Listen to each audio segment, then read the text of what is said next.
أشهد أن سيدنا وسندنا وحبيبنا وحبيب ربنا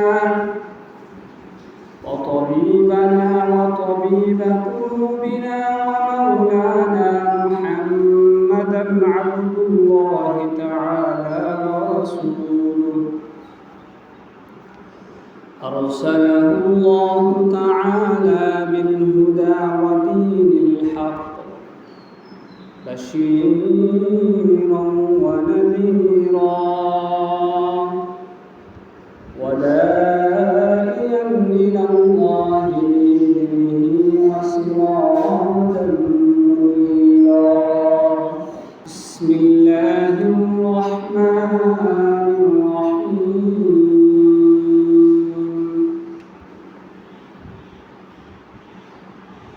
لقد كان لكم في رسول الله أسوة حسنة لمن كان يرجو الله واليوم الآخر وذكر الله كثيرا اللهم صل على محمد وعلى آل محمد সম্মানিত মুসলিয়ান کرام মহান আল্লাহ রাব্বুল আলামিনের দরবারে প্রথমে আমরা আমাদের অন্তরের অন্তঃস্থল থেকে শুকরিয়া জ্ঞাপন করছি যে মহান আল্লাহ সুবহানাহু ওয়া তাআলা আপনি আমাকে বিগত সপ্তাহের ন্যায় আজকের এই সপ্তাহেও আল্লাহ তাআলার বিধান সালাতুল জুমা আদায় করার জন্য তার সবচেয়ে প্রিয় স্থান আল্লাহ তাআলার ঘর মসজিদের মধ্যে আগে আগে আসার বসার এবং জুমার নামাজ পূর্ববর্তী কিছু আলোচনা করার এবং শোনার তৌফিক দান করেছেন। এই জন্য আল্লাহ তাআলার কাছে আমাদের অন্তরের অন্তঃস্থল থেকে শুকরিয়া জ্ঞাপন করছি। আলহামদুলিল্লাহ। আমরা ধারাবাহিকভাবে আলোচনা করছিলাম আমাদের প্রিয় নবী সাইয়্যিদুনা মুহাম্মদ রাসূলুল্লাহ সাল্লাল্লাহু আলাইহি ওয়াসাল্লামের জীবনী সম্পর্কে। মধ্যখানে কুরবানির মৌসুম থাকার কারণে আমরা কয়েকটি সপ্তাহ কুরবানি সম্পৃক্ত আলোচনা করেছিলাম। যেহেতু কুরবানির শেষ হয়ে গেছে, আমরা এখন আবারও আমাদের প্রিয় নবী মুহাম্মদ রাসূলুল্লাহ সাল্লাল্লাহু আলাইহি ওয়াসাল্লামের ধারাবাহিক জীবনী সিরাহ নিয়ে আলোচনা করব। আমরা আলোচনা করেছিলাম যে সিরাহ নবী করিম সাল্লাল্লাহু আলাইহি ওয়াসাল্লামের জীবনী একটা মুসলিম হিসেবে আমাদের জানা কেন প্রয়োজন, কেন আমাদের জানতে হবে, এই সম্পর্কে আলোচনা হয়েছিল। এরপরে আলোচনা হয়েছিল যে নবী করিম সাল্লাল্লাহু আলাইহি ওয়াসাল্লামের জীবনী জানার আগে তৎকালীন আরবের প্রেক্ষাপট কেমন ছিল, আরবের ভৌগোলিক অবস্থা কেমন, রাজনৈতিক অবস্থা কেমন, সামাজিক অবস্থা কেমন, অর্থনৈতিক অবস্থা কেমন, সামগ্রিক দিক থেকে নবী করিম সাল্লাল্লাহু আলাইহি ওয়াসাল্লাম আবির্ভূত হওয়ার আগে ওই আরবের অবস্থাটা কেমন ছিল তার একটা কিছু আলোচনা হয়েছিল। সে আলোচনার সূত্র ধরে আমরা আইয়ামে জাহিলিয়াতের আলোচনা করেছিলাম, অর্থাৎ নবী করিম সাল্লাল্লাহু আলাইহি ওয়াসাল্লাম আবির্ভূত হওয়ার আগের যুগটাকে আইয়ামে জাহিলিয়াত বলে। আমরা যদি তৎকালীন আরবের প্রেক্ষাপট সম্পর্কে ধারণা না নিতে পারি, তাহলে নবী করিম সাল্লাল্লাহু আলাইহি ওয়াসাল্লাম কোন যুগে, কোন জামানায়, কোন মানুষদের কাছে এসে কোন মানুষকে, কোন সমাজকে পরিবর্তন করেছেন তার প্রকৃত অনুধাবন আমরা করতে পারব না।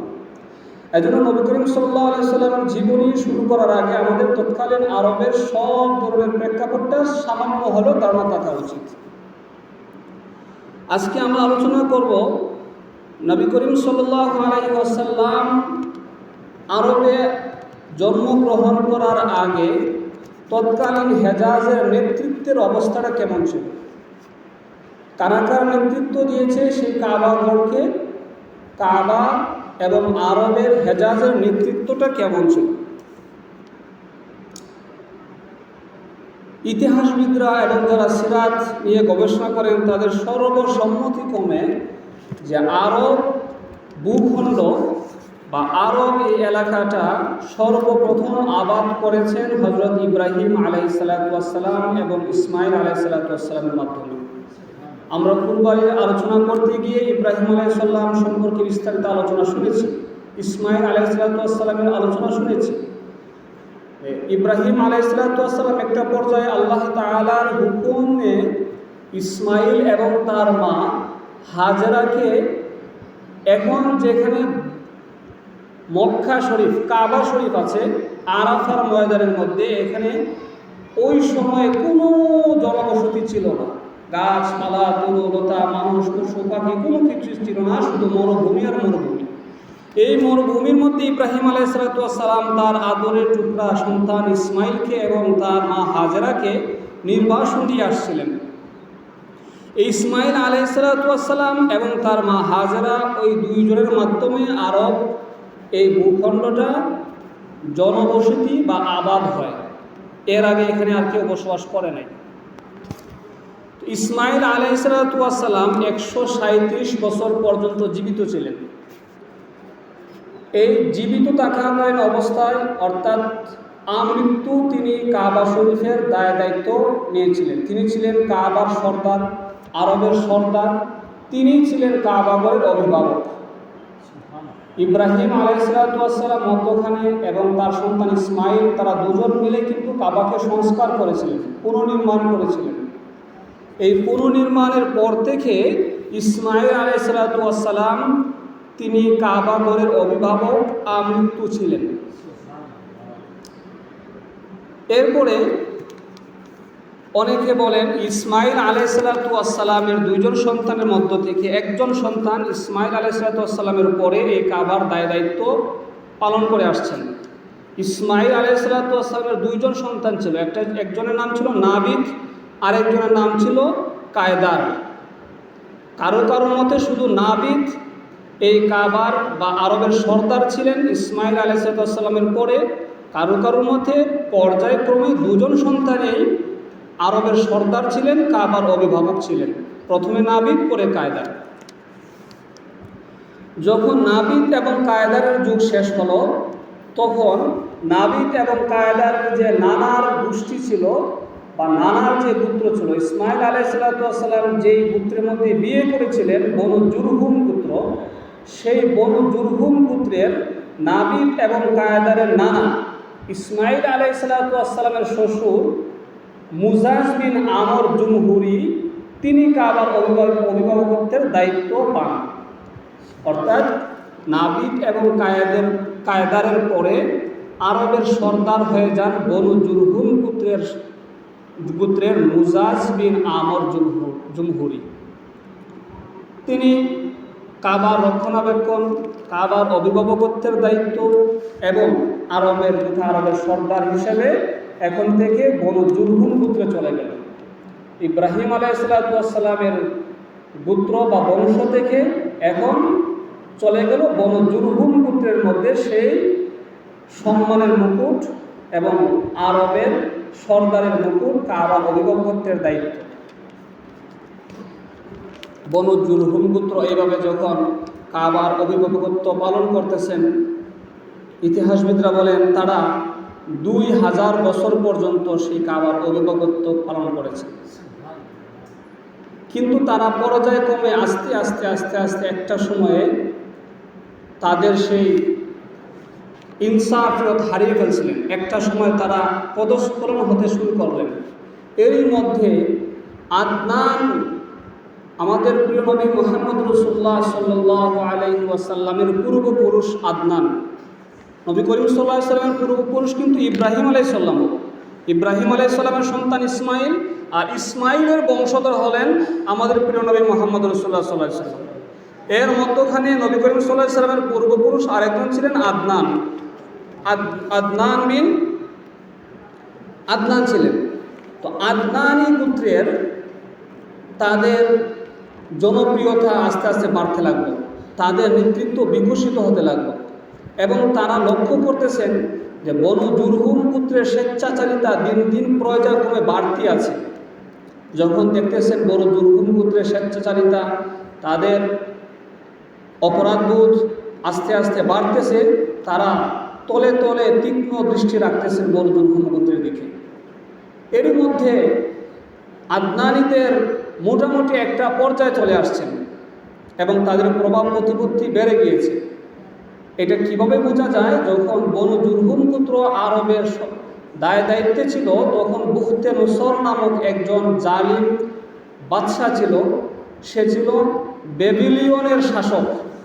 বেবিলিয়ন হচ্ছে বর্তমান ইরাকের মধ্যে অবস্থিত একটা শহর। তৎকালীন নাম ছিল বেবিলিয়ন। বর্তমান ইরাকের রাজধানী বাগদাদ থেকে 85 কিলোমিটার দূরে অবস্থিত এই শহরটা এখনও আছে, যদিও এই শহরটা এখন মৃত শহর বা ঐতিহাসিক শহর হিসেবে চিহ্নিত করা। এই বেবিলিয়নের তৎকালীন শাসক বুখতে নসর ছিল খুবই অত্যাচারী জালিম শাসক। তার সাথে যখন আরবদের যুদ্ধ হয়, তখন ওই আরবদের সেনাপতি ছিলেন স্বয়ং আদনান। যখন আদনান সেনাপতি ছিলেন, এখান থেকে প্রমাণিত হয় বনু জুরহুমের শাসন থাকা অবস্থায়ও আদনান যেহেতু সেনাপতি হয়েছেন, তাহলে আদনানী গোত্রের প্রভাব প্রতিপত্তি তৎকালীন সময়ে প্রতিষ্ঠিত হয়ে গিয়েছে। এরপরে এই বুখতে নসরের সাথে পরবর্তীতে আবার আরেকটা যুদ্ধ হয় আরবদের সাথে। এই যুদ্ধের মধ্যে আরবরা হেরে যায় এবং আদনানী গোত্রের লোকেরা তখন তারা বিচ্ছিন্ন হয়ে বিভিন্ন এলাকায় চলে যায় এবং তাদের অস্তিত্ব বলতে গেলে আরব থেকে শেষ হয় নাই, কিন্তু কমে যায়। তারা বিভিন্ন ইয়ামেন আশপাশের এলাকাগুলোতে চলে যায়।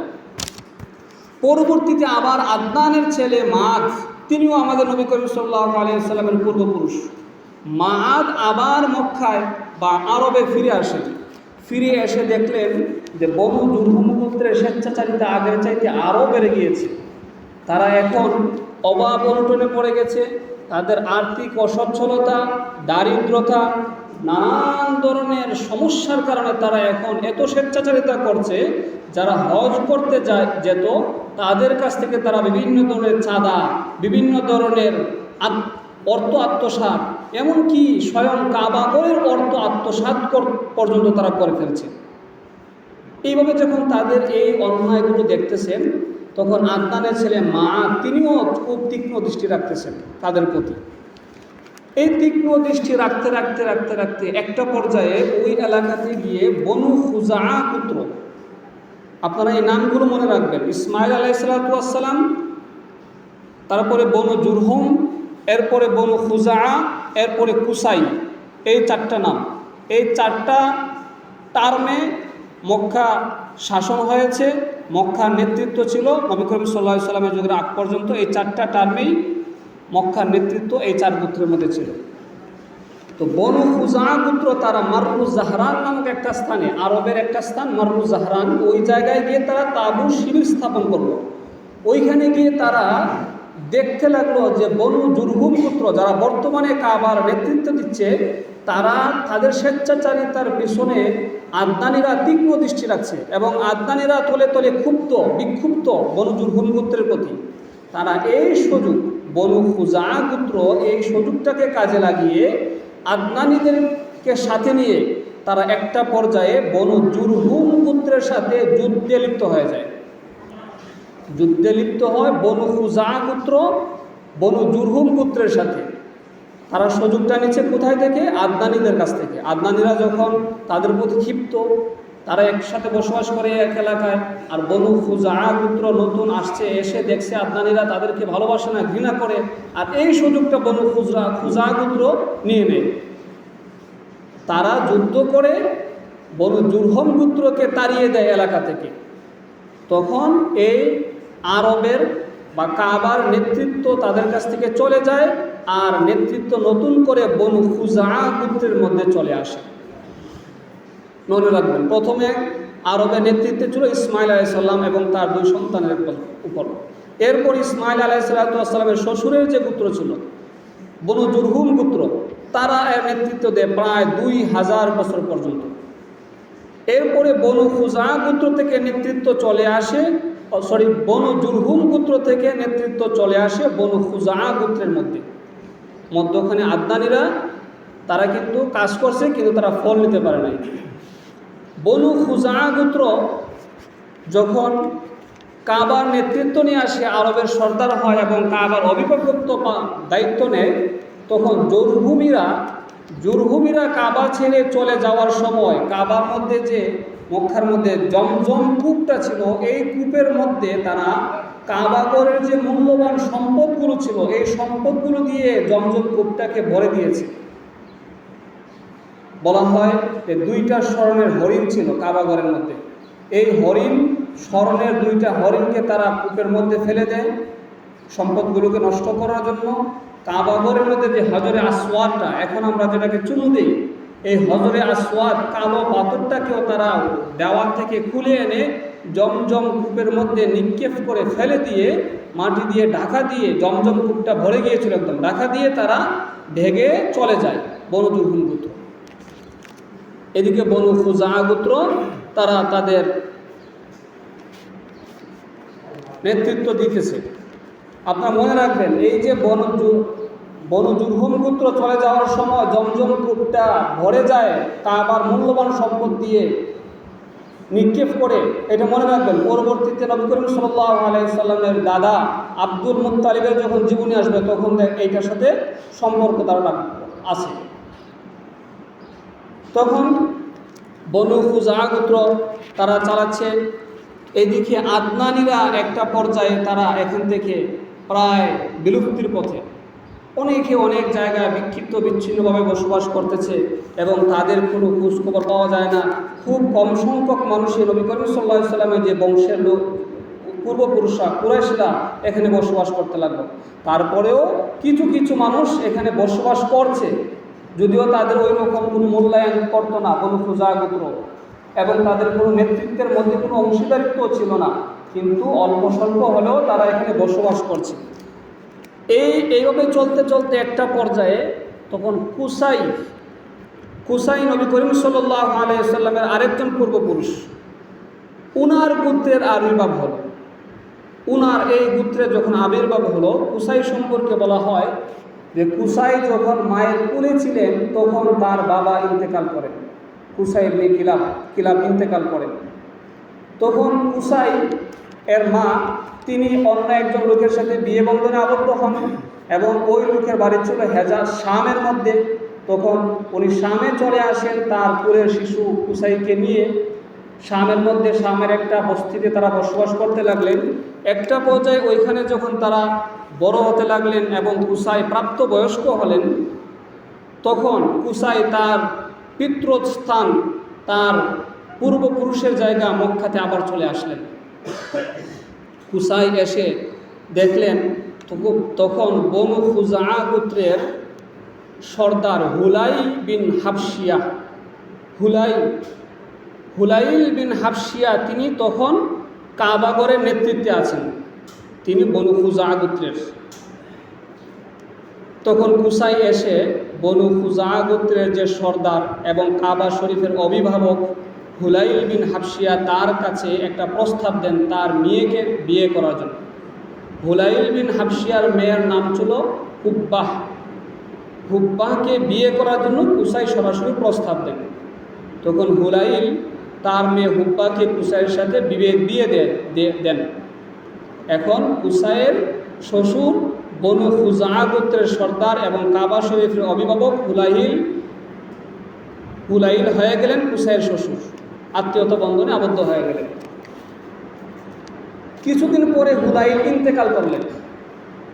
বনু খুজা গোত্রের সর্দার, কাবা শরীফের অভিভাবক হুলাইল ইন্তেকাল করার পরে এই বনু খুজা গোত্র এবং কুসাই এর মধ্যে নেতৃত্ব নিয়ে দ্বন্দ্ব শুরু হলো। কে নেতৃত্ব নিবে? কুসাই হচ্ছেন বনু খুজা গোত্রের কোনো লোক না, কুসাই হচ্ছেন তাদের মেয়ের জামাই, বনু খুজা গোত্রের লোক না। আর বনু খুজা গোত্রের লোক তারা চাচ্ছে তারা এই কাবারের নেতৃত্ব নিবে। এই দ্বন্দ্ব নিরসন, এই দ্বন্দ্ব যখন চলতেছে, এই দ্বন্দ্বটার চলতে চলতে একটা সময় যুদ্ধ বেড়ে যায়। এই যুদ্ধটা হয় 3টা কারণে। ঐতিহাসিকরা বলেন তিনটা কারণ। একটা কারণ হচ্ছে যে বনু খুজা গোত্রের সাথে যে কুসাইয়ের যুদ্ধ হয়েছিল, এই তিনটা কারণের একটা কারণ হইল যে কুসাই যখন দেখলেন যে হুলাইল তার শ্বশুর ইন্তেকাল করেছেন, তখন তিনি মনে করলেন যে এই কাবার নেতৃত্বের সবচেয়ে বেশি হকদার আমি, কারণ আমি হচ্ছে এখানে খাঁটি আরবি। আমার পূর্বপুরুষ ইব্রাহিম আলাইহিসসালামের কাবার নেতৃত্বে ছিলেন এবং আমার পূর্বপুরুষ ইসমাইল আলাইহিসসালাম এই কাবাকে নির্মাণ করেছেন। সুতরাং এর প্রকৃত পক্ষে বেশি হকদার আমি। এবং তার যখন প্রভাব প্রতিপত্তি বাড়ল, সম্পত্তি হলো, সন্তান সন্ততি হলো, তখন তিনি উপযুক্ত সময় এটা কি মনে করলেন তার এই নেতৃত্বকে নিয়ে নেওয়া। এটা একটা কারণ। আরেকটা কারণ হলো বনু খুজা গোত্রের লোকেরাই এই কারণটা বলে। তারা বলে যে হুলাইল মৃত্যুর সময় তার মেয়ের জামাই কুসাইকে ওসিয়ত করে গিয়েছিলেন যে তার মৃত্যুর পরে কাবা শরীফের অভিভাবকত্বের দায়িত্ব পালন করবে কুসাই। কিন্তু বনু খুজা গোত্র এই সম্মানের এই নেতৃত্বটাকে কুসাইকে দিতে তারা সম্মত ছিল না, এই জন্য এখানে সংঘর্ষ বেঁধে যায়। আরেকটা কারণ হলো ঐতিহাসিকরা বলেন যখন হুলাইল ইন্তেকাল করেন তখন তার মেয়ে হুব্বাহকে এই কাবার নেতৃত্ব দিয়ে যান, যে হুব্বাহ এই কাবার অভিভাবকত্বের দায়িত্ব পালন করবে। আর হুব্বাহ যেহেতু একজন নারী ছিলেন, তখন তিনি তার বংশের বা বনু খুজা গোত্রের আরেকজন লোক ছিল আবু গুফসান, এই আবু গুফসানকে হুব্বার প্রতিনিধি হিসেবে নিযুক্ত দেন। হুব্বার প্রতিনিধি হিসাবে আবু গুফসান এই কাবার দেখাশোনা করবে, মূল নেতৃত্বে থাকবে হুলাইলের কন্যা হুব্বাহ। কিন্তু ঐতিহাসিকরা বলেন হুলাইলের কন্যা হুব্বাহ যাকে প্রতিনিধি হিসেবে নিযুক্ত করেন আবু গুফসান, তার মাথার মধ্যে কিছু সমস্যা ছিল। এই সমস্যা থাকার কারণে এই সুযোগটাকে কুসাই কাজে লাগিয়েছে। কুসাই তাকে কিছু উন্নত মানের উট অথবা এক মস্ক মদ, ওই যুগেতে মদের প্রচলন ছিল, মদ ওই যুগের আভিজাত্য একটা খাবার ছিল, মদের বিনিময়ে তার নেতৃত্বকে ক্রয় করে ফেলেন। এটা হলো একটা মত। ক্রয় করার মাধ্যমে এই আবু গুফসান থেকে নেতৃত্ব কুসাই নিয়ে নেন। কিন্তু বনু খুজা গোত্র এটা এই ক্রয় বিক্রয়ের মাধ্যমে নেতৃত্ব কুসাইয়ের মধ্যে যাওয়াটা, এই সম্মানের মুকুটটা কুসাইয়ের কাছে যাওয়াটা তারা মেনে নিতে পারে নাই। একটা পর্যায়ে যুদ্ধ বেজে যায়। এই তিনটা কারণে যে কোনো একটা কারণ হতে পারে, ঐতিহাসিকরা তিনটা কারণে বর্ণনা করেছেন। যুদ্ধ বেঁধে যায়। যুদ্ধ বাঁধার পরেও বনু খুজা গোত্র এবং কুসাইয়ের মধ্যে কোনো সমাধান হচ্ছে না। উভয় দিকেই অনেক ক্ষয়ক্ষতি, অনেক মানুষ হতাহত হচ্ছে, কোনো সমাধান হচ্ছে না। এরপরে তারা উভয় মিলে যখন দেখছে যে আমাদের দুপক্ষেরই অনেক ক্ষয়ক্ষতি হচ্ছে, তারা একটা আপোষের মাধ্যমে মীমাংসার ফয়সালা করলো। তারা বলল যে আমরা উভয় পক্ষের সম্মতিক্রমে একজনকে আমরা জাজমেন্ট মানব, তার রায়ের ভিত্তিতে আমরা সে যে রায় দিবেন সেটা আমরা মেনে নিব। তখন তাদের উভয়ের সম্মতিক্রমে বনু বকরের একজন লোক, তাকে তারা ফায়সাল হিসেবে নিযুক্ত করলেন। সে রায় যেটা দিবে সেটা তারা উভয় পক্ষে মেনে নিবে।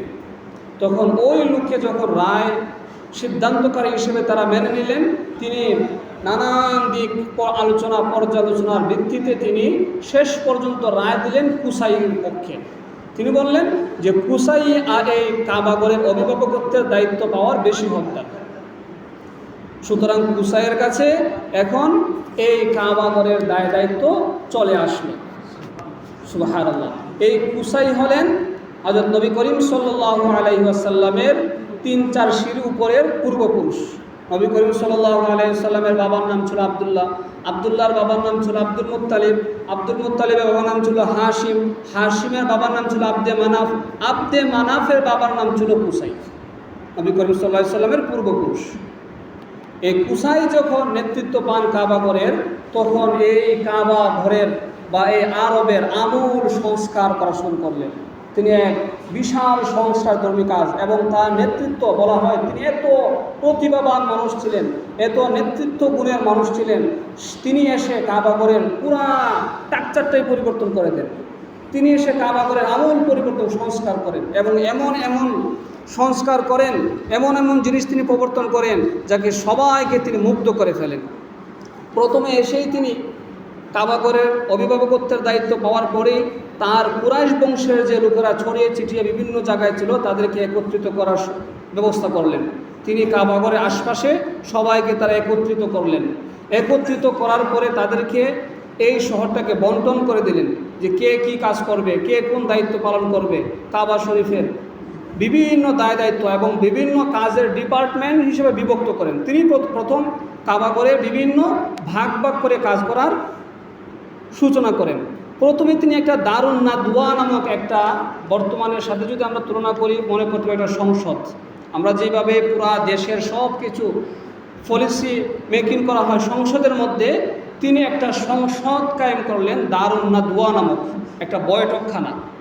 এই বৈঠকখানার মধ্যে বসে তাদের গুরুত্বপূর্ণ, সমাজের গুরুত্বপূর্ণ সিদ্ধান্তগুলি এই দারুন নাদওয়া নামক জায়গায় সিদ্ধান্ত হইত। আর এই দারুন নাদওয়ার সভাপতিত্বের দায়িত্ব ছিল কুসাইয়ের কাছে। তিনি ছিলেন এই দারুন নাদওয়ার সভাপতি। তারপরে তিনি আরেকটা রেওয়া চালু করেন, লিওয়াহ। লিওয়াহ হচ্ছে যুদ্ধের পতাকা, তার হাতে থাকবে। এই লিওয়ার দায়িত্ব ছিল কুসাইয়ের হাতে। মানে যুদ্ধ যখন বাঁধে তখন পতাকা কার হাতে থাকে, তিনি হচ্ছেন এই যুদ্ধের মধ্যমণি। পতাকা যার হাতে থাকবে তিনি এই যুদ্ধের মধ্যমণি। কুসাই যিনি ছিলেন তার হাতে এই যে কোনো যুদ্ধ বাঁধলে আরবের পতাকা কুসাইয়ের হাতে থাকত। আরেকটা ডিপার্টমেন্ট তিনি সৃষ্টি করেছিলেন, সেটা হলো কিয়াদা। কিয়াদা হলো কাফেলার নেতৃত্ব। আরবে ওই যুগে কাফেলা ভিত্তিক সফর হতো। যে কোনো সফর, ব্যবসার সফর হলেন, বাণিজ্যের সফর বা যে কোনো সফর ভিত্তিক তারা একা চলতে পারতো না, দুঃসদের কবলে পড়ে যেত। তারা উটের বড় বড় সফর দল বেঁধে তারা সফর করত। এই সফরের একজন নেতৃত্ব দিতেন, একজন সর্দার থাকতেন।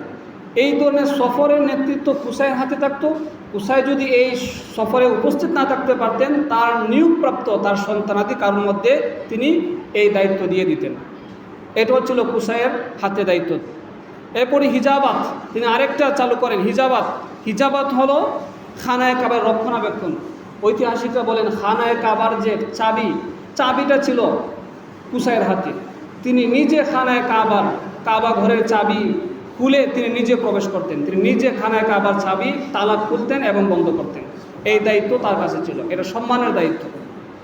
এরপরে সিকায়া নামক আরেকটা দায়িত্ব ছিল। সিকায়া বলা হয় যে হজ যাত্রী যারা ছিল, যারা হজে যেত তাদেরকে পানি পান করানো। এখনও এই রেওয়াজ আছে। আপনারা যারা হজে যাবে তারা দেখবেন যে আরবের মানুষরা আপ্যায়ন প্রিয়, তারা মানুষকে খুব বেশি আপ্যায়ন করে। এখনও মানুষকে পানি পান করায়, খাবার খাওয়ায়, খুব বেশি আপ্যায়ন করে। তো এই সিকায়া আরবদের একটা আভিজাত্য, এটা তাদের সম্ভ্রান্ত মানুষের পরিচয়। মানুষকে তারা খাবার পানি বিলাত। এই খাবার পানির মধ্যে তারা খেজুর বা এই ধরনের মিষ্টি জাতীয় জিনিস দিয়ে শরবত বানিয়ে সিকায়া বানিয়ে তারা এইটা মানুষকে খাবার খাওয়াতো। আরেকটা ছিল তাদের একটা যে রিফাদা বলা হয় হজ যাত্রীদেরকে খাবার খাওয়ানো, আপ্যায়ন করা। এই জন্য তিনি আরবের কুরাইশদের মধ্য থেকে একটা চাঁদা কালেকশন করতেন, মানুষদের মধ্য থেকে এই অর্থটা সংগ্রহ করে এই অর্থ দিয়ে কাবার মধ্যে যারা হজ করতে যেত তাদের জন্য খাবারের ব্যবস্থা করতেন, তাদেরকে খাবার খাওয়াতেন, আপ্যায়ন করতেন। এই সমস্ত দায়িত্ব কুসাইয়ের হাতে ছিল। এই কুসাই এই সমস্ত দায়িত্বের মাধ্যমে ভাগ করে কাবা শরীফকে অনেক সংস্কার করেন। এটা হলো নবী করিম সাল্লাল্লাহু আলাইহি সাল্লামের পূর্বপুরুষ ইব্রাহিম আলাইহিসসালাম থেকে শুরু হয়েছিল কাবাগরের নেতৃত্ব। মধ্যখানে বনু জুরহুম গোত্র, বনু খুজা গোত্র, তারা বনু জুরহুম গোত্র 2000 বছর শাসন করেছে, বনু খুজা গোত্র 300 বছর শাসন করে, 300 বছর এই কাবার অভিভাবকত্বের দায়িত্ব পালন করেছে। তারপরে যখন কুসাইয়ের হাতে আসছে, এরপরে নবী করিম সাল্লাল্লাহু আলাইহি সাল্লামের বংশের কুরাইশ বংশ ধারাবাহিকভাবে একদম নবী করিম সাল্লাল্লাহু আলাইহি সাল্লামের যুগ পর্যন্ত কুরাইশ বংশের লোকেরাই ধারাবাহিকভাবে এই খানায়ে কাবার দায়িত্ব পালন করে আসছে। আপনারা জানেন নবী করিম সাল্লাল্লাহু আলাইহি সাল্লামের দাদা আব্দুল মুত্তালিব খানায়ে কাবার অভিভাবক ছিলেন। যখন আব্রাহা নামক এক জালিম বাদশাহ হস্তি বাহিনী নিয়ে এসে কাবাঘরকে ধ্বংস করতে আসছিল, তখন এই দায়িত্ব ছিল কাবাঘরের রক্ষণাবেক্ষণের দায়িত্ব, অভিভাবকের দায়িত্ব ছিল নবী করিম সাল্লাল্লাহু আলাইহি সাল্লামের দাদা আব্দুল মুত্তালিবের কাছে। ইনশাআল্লাহ ধারাবাহিক যখন আলোচনা আসবে ওই সময় আপনারা হস্তি বাহিনীর ঘটনা শুনতে পারবেন। এই হলো যে নবী করিম সাল্লাল্লাহু আলাইহি ওয়াসাল্লাম জন্মগ্রহণের আগে মক্কা বা কাবাগরের নেতৃত্বের একটা সংক্ষিপ্ত একটা ধারণা। আমরা যখন এই ধারণাগুলো নিয়ে মনোযোগ সহকারে আমরা নবী করিম সাল্লাল্লাহু আলাইহি ওয়াসাল্লামের জীবনীগুলো শুনব, তখন দেখবেন আমাদের ভিতরে নবী করিম সাল্লাল্লাহু আলাইহি ওয়াসাল্লামের ভালোবাসার একটা ভালোবাসার একটা জোয়ার সৃষ্টি হয়। নবী করিম সাল্লাল্লাহু আলাইহি ওয়াসাল্লামের ভালোবাসা ছাড়া কোনো মানুষ মুক্তি পাবে না। নবী করিম সাল্লাল্লাহু আলাইহি ওয়াসাল্লাম হচ্ছেন আমাদের মুসলিম জাতির আইডল। আমরা নবী করিম সাল্লাল্লাহু আলাইহি ওয়াসাল্লামকে ফলো করে আমাদের জীবনযাপন পরিচালনা করতে হবে। নবী করিম সাল্লাল্লাহু আলাইহি ওয়াসাল্লাম হচ্ছেন, আম্মাজান আয়েশা সিদ্দিকা রাদিয়াল্লাহু তাআলা আনহা বলেন যে তোমরা যদি কোরআনকে দেখতে চাও তাহলে গোটা কোরআনটাই হচ্ছে নবী করিম সাল্লাল্লাহু আলাইহি ওয়াসাল্লামের চরিত্র। সুবহানাল্লাহ। নবী করিম সাল্লাল্লাহু আলাইহি ওয়াসাল্লামের যে কোরআনের চরিত্রটাই নবী করিম সাল্লাল্লাহু আলাইহি ওয়াসাল্লাম বাস্তবে এটাকে প্রয়োগ করে দেখাইছেন। আমরা যদি এক্সাম্পল দেখতে চাই নবী করিম সাল্লাল্লাহু আলাইহি ওয়াসাল্লামের জীবনী দেখতে হবে। কোরআন তো আমরা স্বাভাবিকভাবে সবাই হয়তো বুঝতে পারবো না, কিন্তু নবী করিম সাল্লাল্লাহু আলাইহি ওয়াসাল্লামের জীবনী যেটা, এটাই কোরআন। এই জন্য আমাদের প্রিয় নবী মুহাম্মদ রাসূলুল্লাহ সাল্লাল্লাহু আলাইহি ওয়াসাল্লামের জীবনী জানা আমাদের প্রত্যেকটা মুসলমানের দায়িত্ব। আমি বলেছিলাম যে আমরা যারা পড়তে পারি অন্ততপক্ষে জীবনে একবার হলেও নবী করিম সাল্লাল্লাহু আলাইহি ওয়াসাল্লামের একটা সিরাত গ্রন্থ আমরা ফার্স্ট টু লাস্ট, প্রথম থেকে শেষ পর্যন্ত পড়ে শেষ করব। নবী করিম সাল্লাল্লাহু আলাইহি ওয়াসাল্লামের জীবনী সম্পর্কে যদি আমাদের ধারণা না থাকে, তিনি কীভাবে রাষ্ট্র জীবন পরিচালনা করেছেন, কিভাবে পরিবার পরিচালনা করেছেন, কিভাবে ব্যক্তি জীবন পরিচালনা করেছেন, কিভাবে তিনি সমাজের মধ্যে চলাফেরা করেছেন, এই সমস্ত ধারণা আমাদের কাছে না থাকলে আমরা কার ধারণা নিব? আমরা কি ইউরোপ আমেরিকার জিনিস আমরা ফলো করব? পৃথিবীতে এখন এটাই চলছে। আমরা আমাদের চেতনে অথবা অবচেতনে আমরা এইগুলোই গ্রহণ করছি। আমরা পশ্চিমা সংস্কৃতি গ্রহণ করছি। আমরা আমাদের সভ্যতা, আমাদের আদর্শ, আমাদের মূল, আমাদের শিখরকে আমরা বলতে যাচ্ছি। আমরা যদি আমাদের শিখরকে ভুলে যাই তাহলে আমরা নামে গুরু খাওয়া মুসলমান হবো, শুধু নামে মুসলমান, কিন্তু প্রকৃতপক্ষে আমাদের ভিতরে মুসলমান সম্পর্কে মুসলমানের তো কিছু থাকবে। এই জন্যই তো আমাদের আজকে মুসলমানের খাওয়ার নাই। মুসলিম আজকে 150 কোটি মুসলিম, কিন্তু মুসলিমরা সব জায়গায় নির্যাতিত, কারণ আমরা ভিতরে মুসলিম না, আমরা উপরে নামে মুসলমান। আমার বাবা মুসলমান, দাদা মুসলমান, মুসলমানদের ঘরে জন্মগ্রহণ করেছি, এই জন্মসূত্রে মুসলমান। কিন্তু ভাই, মুসলমান থাকতে হলে আমাদের ইমান লাগবে। আর ইমান এমন কোনো জিনিস না যেটা স্টিল বডি আমার ভিতরে একবার ঢুকাইছি, জন্মসূত্রে ইমানদার হয়েছি, ইমানটা সারা জীবন আমার বসে থাকবে, ব্যাপারটা এমন না। ইমান, নবী করিম সাল্লাল্লাহু আলাইহি ওয়াসাল্লাম বলছেন যে শেষ জামানা এমন একটা জামানা আসবে, মানুষ সকালবেলা ইমান নিয়ে ঘর থেকে বের হবে, সন্ধ্যাবেলা ইমান হারিয়ে ঘরে ফিরবে। আমাদের আচার আচরণে, চলাফেরায়, কথাবার্তায়, আমাদের আমল আখলাকে আমাদের ইমান যে কোনো মুহূর্তে চলে যেতে পারে। এই জন্য আমাদের ইমান সম্পর্কে আমাদের সচেতন থাকতে হবে। দুনিয়ার অন্য সব কিছু করবো, কিন্তু ইমান আমার সবচেয়ে আগে। ইমান আমাদের সবচেয়ে বড় সম্পদ, ইমান আমার সবচেয়ে বড় মূল্যবান সম্পদ। ইমানের প্রতি আমাদের যদি সচেতনতা না থাকে তাহলে দুনিয়ার সব কিছু অর্জন করতে পারি, কিন্তু আমরা প্রকৃত মুসলমান ইমানদার হিসেবে আমরা দুনিয়া থেকে বিদায় নিতে পারবো না। আল্লাহ রাব্বুল আলামিন যেন আমাদেরকে সে প্রকৃত ইমানদার হিসেবে দুনিয়া থেকে জীবনযাপন পরিচালনা করে দুনিয়া থেকে অতিবাহিত করার তৌফিক দান করেন, এবং নবী করিম সাল্লাল্লাহু আলাইহি ওয়াসাল্লামের প্রকৃত জীবনী আমরা জেনে তার আদর্শে উজ্জীবিত হয়ে আমাদের জীবন পরিচালনা করার তৌফিক